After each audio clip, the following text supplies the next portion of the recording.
ഇന്ന് സന്തോഷത്തിന്റെ പെരുന്നാൾ.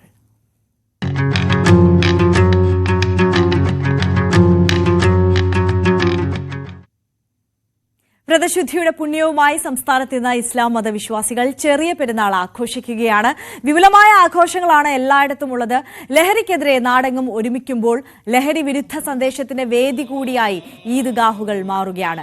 ലഹരിക്കെതിരെ സർക്കാരും മാധ്യമങ്ങളും നടത്തുന്ന ക്യാമ്പയിനുകളെ ഇസ്ലാമിക സമൂഹം പിന്തുണയ്ക്കണമെന്ന് തിരുവനന്തപുരം പാളയം ഇമാം ഷുഹൈബ് മൗലവി ആഹ്വാനം ചെയ്തു. ലഹരി വിരുദ്ധ പ്രചാരണങ്ങളിൽ വിശ്വാസി സമൂഹം മുൻപന്തിയിൽ നിൽക്കണമെന്നും പാളയം ഇമാം സന്ദേശത്തിൽ പറഞ്ഞു.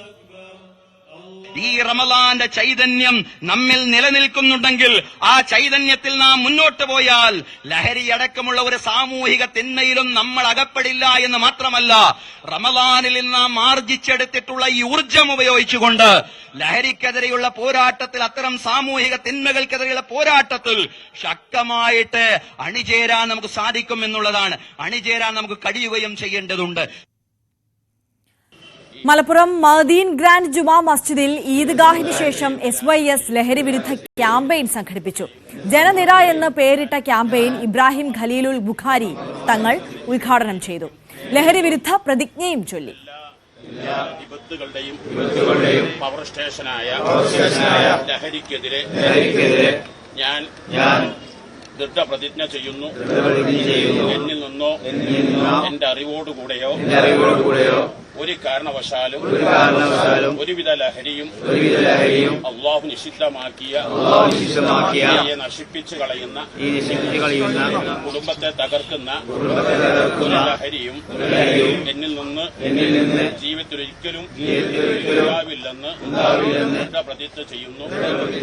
എല്ലാവർക്കും സ്നേഹത്തിനും നന്മക്കും വിജയത്തിനും പ്രവർത്തിക്കും. അല്ലാഹു അക്ബർ, അല്ലാഹു അക്ബർ, അല്ലാഹു അക്ബർ, ലാ ഇലാഹ ഇല്ലല്ലാഹ്, അല്ലാഹു അക്ബർ, അല്ലാഹു അക്ബർ, വലില്ലാഹിൽ ഹംദ്. ലഹരിക്ക് പുറമെ വഖഫ് നിയമ ഭേദഗതി, ഗാസ ആക്രമണം തുടങ്ങിയവയും ഈദ്ഗാഹുകളിൽ പരാമർശിക്കപ്പെട്ടു. സംസ്ഥാനത്തെ വിവിധ പള്ളികൾക്ക് പുറമെ മൈതാനങ്ങളും ബീച്ചുകളും കേന്ദ്രീകരിച്ചും ഈദ്ഗാഹുകൾ നടന്നു.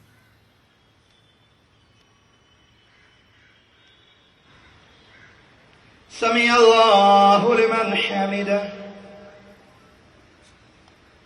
الله أكبر